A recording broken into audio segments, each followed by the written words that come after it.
छत्रपती शिवाजी महाराज यांची जयंती कागल शहरात मोठ्या उत्साहात साजरी करण्यात आली. बस स्थानक परिसरातील अश्वारूढ पुतळ्यास वैद्यकीय शिक्षण मंत्री हसन मुश्रीफ आणि समरजित सिंह घाटगे यांच्या हस्ते जलाभिषेक आणि दुग्धाभिषेक करण्यात आला. तसेच पालिका आवारातील पुतळ्यासही अभिवादन करण्यात आले. यावेळी बोलताना मंत्री मुश्रीफ म्हणाले की छत्रपती शिवाजी महाराजांनी स्वराज्याची स्थापना केवळ तलवारीच्या बळावर नव्हे तर लोकांच्या विश्वास आणि न्यायाच्या आधारावर केली होती. शेतकरी, महिला आणि सर्वसामान्य रयतेचा सन्मान राखणारा राजा म्हणून त्यांची ओळख होती.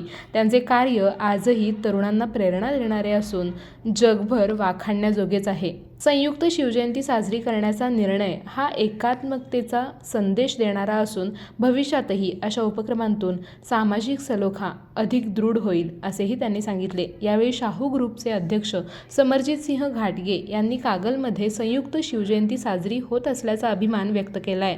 तरुणांनी उद्योग क्षेत्रात पुढे यावे आणि भविष्यात शिवजयंती अधिक वेगळ्या पद्धतीने साजरी करावी असे आवाहन त्यांनी केले.